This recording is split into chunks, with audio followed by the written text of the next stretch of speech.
Coming up on this episode, among the students, this was the big thing on campus. Friends and students are going to talk because the student who dies, a student named Brantley, dies in his gown. Off the tower in the gown, plop on the ground. That Brantley knew too much about a secret society. this podcast from Georgia Public Broadcasting highlights books with Georgia connections. Hosted by your two favorite public radio book nerds who also happen to be your hosts of All Things Considered on GPB Radio. I'm Peter Biello. And I'm Orlando Montoya. Thanks for joining us as we introduce you to authors, their writings, and the insights behind their stories, mixed with our own ideas and thoughts about just what gives these works the narrative edge. All right, Peter, so we're going to talk about our college years today. How much time do we have? I mean, we could talk about that, but I assume you might have a book, too. I actually do have a book. We're not just going to reminisce. And it's actually an excellent book. It's a coming-of-age book, you might call it. You also might want to put it in the category of mystery. It's set on a college campus, so it has all the romance and bad behavior associated with the wonders of youth. It's called Angels at the Gate by Atlanta writer Sherry Joseph. So, Peter, where did you go to college? I went to University of Maine, Farmington for undergrad, and University of North Carolina, Wilmington for grad school. And so in either of those two places, what was sort of the most memorable thing that happened on campus? Not to you personally, not like the loves of your life, but like headline stuff, maybe a scandal or a celebrity visit. Well, the celebrity visit, I actually have two because they're related, and it's perfect for this podcast, actually, because it's literary. So in about 2007, I think it was 2007, so Jonathan Franzen came to the campus to speak. He was the author of The Corrections, big name. Everybody was excited to have him. And at the time, we had a big auditorium where he would speak, and then he would answer questions from the audience. And at those days, anybody who wanted to could just approach the mic and start asking questions. And during that appearance, some guy just went to the microphone and just asked this really convoluted question had nothing to do with literature or his books or anything. And Jonathan Franzen on stage was noticeably uncomfortable. Like, he's kind of a nerdy, awkward guy in general. So to be asked this question was embarrassing for everybody around. And don't ask me what the question was. I can't remember it anymore. So after that embarrassing night with Jonathan Franzen and that weird question, nobody was allowed to ask questions like that anymore. Like, there were note cards for any questions that anybody had. So I think the following year, John Updike, John Updike. Yeah. He came to campus. This was I think the year before he died, so 2008. And he was doing a reading, and all the questions were curated, and it was going fine. And then in the middle of his reading, a woman jumped onto the stage and handed him one of his early collections of poetry and says, "Read this poem." And he looked at the poem, and he was embarrassed by that choice because I think it was one of his more misogynistic poems, like a poem that he probably would have abandoned and been happy to forget. But out of politeness, he said, "Oh, I don't know why you want me to read this poem, but I'll read this poem." And he read the poem, and then he moved on. But it was a big thing on campus. John Updike being embarrassed after Jonathan Franzen having been embarrassed. So two embarrassing author events. And it wasn't the campus. author's fault, really. I mean, the woman might have had legitimate concerns about the misogyny in the poem. I don't remember what poem it was. But yeah, really awkward all the way around. Well, I remember Maya Angelou coming to our campus, which was a big event. But the reason I'm asking about sort of memorable events from campus is because in this book, we have a memorable event on campus, and that is a horrible death. A charismatic student, male student, falls off a Carillon Tower and dies. So it's a mystery, perhaps. Yes, we're going to find out over the course of the many chapters here what actually happened on that Carillon Tower. But this is the event that sort of starts the book and gets the book going. The premise sounds very like The Secret History, Donna Tartt. You familiar with that book? No. Anyway, well, it depending on what you have to say, it might be similar, but that's a great book. But anyway, go on. Well, we've got this mystery, but before we get to the mystery, we kind of got to set the scene. Okay, so what college is it at? So it's at a fictional college called Rock Haven University. Not in Vermont. Is there a Rockhaven in No, but Vermont? that's where the secret history Oh, is no. set. So okay, so where's this fictional Rockhaven? This fictional Rockhaven is in like a southern mountain town, but we Okay, don't know exactly. But it's fairly obvious that Rockhaven University is based on Sewanee University in Tennessee, the University of the South. okay. What is that school known for? Well, that school is known for a lot of things. In fact, I was going to go visit Sewanee earlier this year when I visited Chattanooga, but Why? Why would you visit a because it's university so now? beautiful. Oh, okay. It's a So it's known for beautiful. its beauty. It's known for its beauty. It's on like a mountain, and they got beautiful buildings. And another thing that kind of makes it obvious that it's Swanee is the gowns. Gowns. Gowns. Have you heard of gownsmen? No, do you have to wear, is like a gown a uniform Yeah, for so students the there? gown is something that the students wear, kind of like in Hogwarts or something. Really? They dress around. They go Is this a around. religious school? Yeah, it's affiliated with a religion, I think. Okay. I'm pretty sure it's Episcopal, maybe, but it's a very traditional Southern school. And in this book, the gown is a major plot point because the student who dies, a student named Brantley, dies in his gown, off the tower in the gown, plop on the ground. And the book is narrated by a female student named Leah. And here is the author, Sherry Joseph, setting up the plot.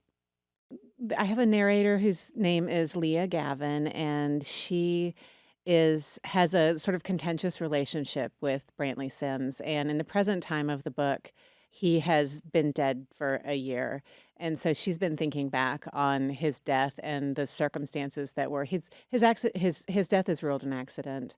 And there's not a lot that is known about the specific details of what happened to him, except that he was drinking. This is a college that's kind of known for its heavy drinking, and that he was wearing his academic gown at the time that he fell off the tower, and other details are not known. It's not known if he was alone.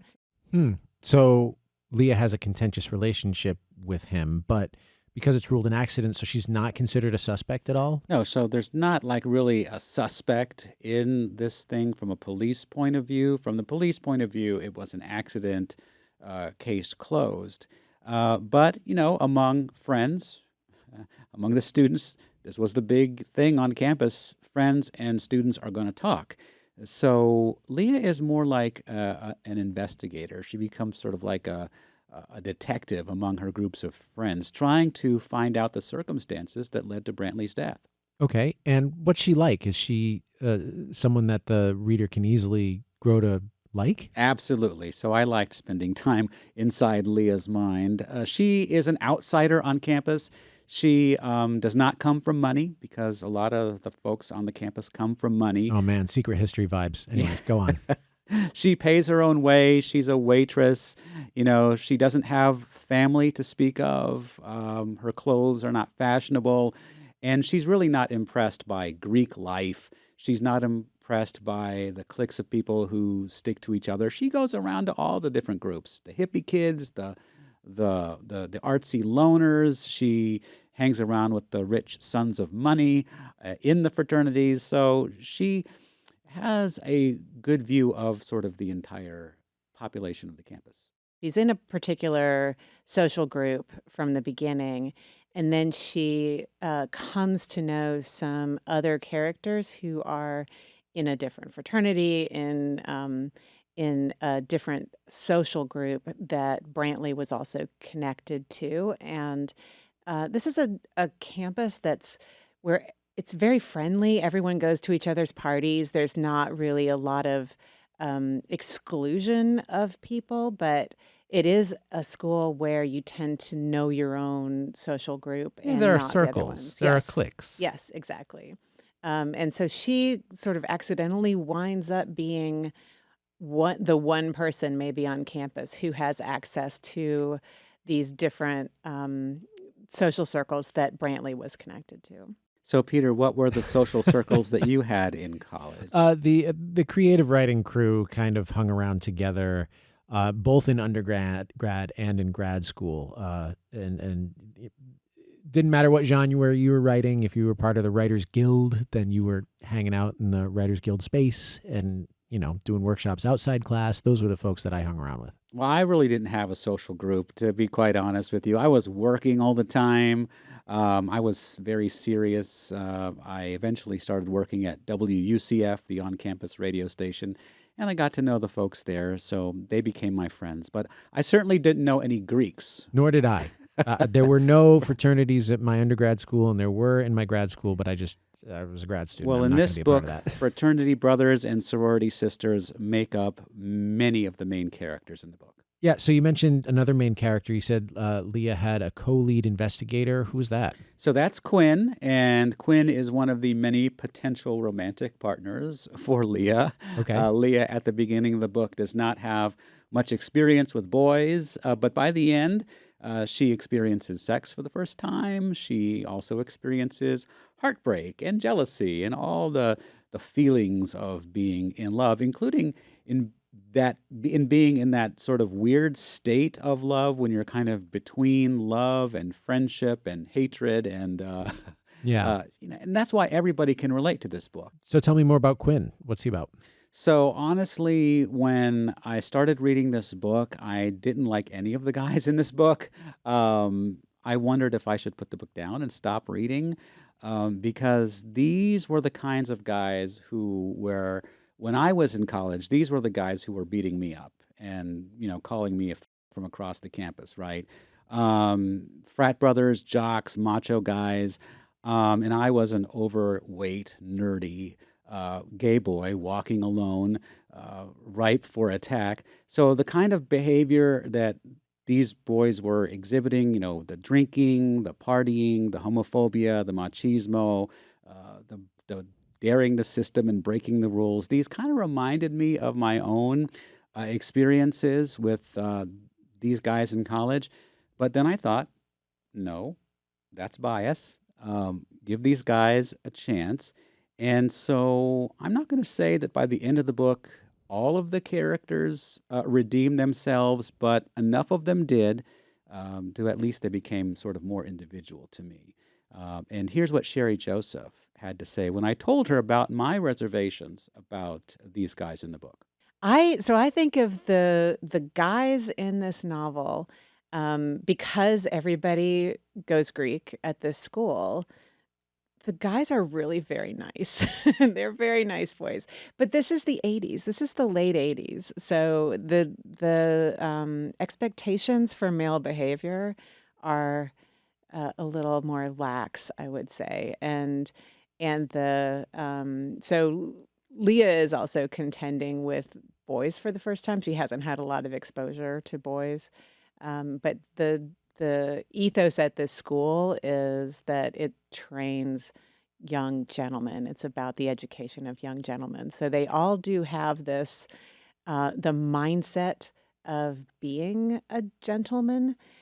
So by the time this book ends, I will call some of the male characters gentlemen, but I will keep others firmly in the category of boy and hold contempt for them. But I'm not going to say where Quinn falls on that because I want you to read the book. Right. Okay. Well, so what theories emerge about Brantley's death?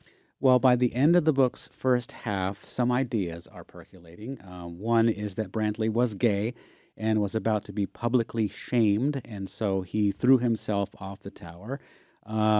Suicide is plausible, from my experience, I can say that. But at the same time, everybody in this book is either gay or a slut at some point because it's very sexually repressed, and so all the guys get called gay and all the girls get called slut, just because of the atmosphere on campus. Another theory is that Brantley knew too much about a secret society, one that held a lot of power on campus and off campus. If you want to try to climb the social ladder, that's the way to do it, is to get into the most secret society that there might be on campus. But it's also it's societies that are so secret they're really only rumors to to someone like Leah. Leah has no, in fact, she doesn't even know of rumors of secret societies until she gets a little bit farther into the events of the novel. So another theory is that he was pushed off the tower and it was murder. But another theory is that it was just an accident. As I said, these guys drank, they did stupid things, they dared themselves and got into accidents all the time, not just on the tower. So Leah, in fact, doesn't know what happens until the very, very end. All right, so Secret Society, this truly, truly does have some relationship, I think, to The Secret History by Donna Tartt. I mean, I know you haven't read it, but I think I need to read this book now just to see to what extent it is in conversation with that book. I mean, it's set on a college campus. Set on a college campus. Someone dies through a fall. There is a secret society involved. There are Okay. cliques. The narrator of the book, the first person narrator, does not come from a wealthy family, and that's so a lot of Well, parallels. that's why I have you here, Peter, to Yeah, I help mean, me with these things. this podcast is also on YouTube, so I'll have to splice a cover of the book, the Donna Tartt's book, because we have the cover of Angels at the Gate here. Let's look at that cover. Now let's look at the cover of The Secret History. We've got similar faces, similar coloring, and it's just kind of uncanny, the similarities already. Well, I wish I had asked her about that, but How could you have known? I didn't know. I didn't know. Well, it's a mystery. We won't do spoilers, of course. I'll have to read it to figure out what exactly caused this guy's fall. But what kept you reading? What gives this book the narrative edge? Well, there's a lot of things. There's the scene setting in the book. You know, I love the mountain setting, the campus setting, but also the clues that were kind of doled out were kind of vague enough to keep you going. We want to find out if love will blossom with Leah and with whom. But most of all, it kind of reminds me of my own younger days, the good things and the bad things, the mistakes that I made, but also the lessons that I learned, the friendships that were made there. As Sherry Joseph said, sort of at the end of the book, in the words of Leah, that the bonds that are formed in college, and I would argue probably high school as well, remain with us forever. And so these stories, these characters helped me to explore those bonds, those memories, and challenge me. And so I really, really enjoyed this book. Well, it's not about the number of deaths or the manner of deaths. It's about the friends you make along the way. Well, the book is Angels at the Gate by Sherry Joseph. Orlando, thanks for telling me about it. Thank you very much.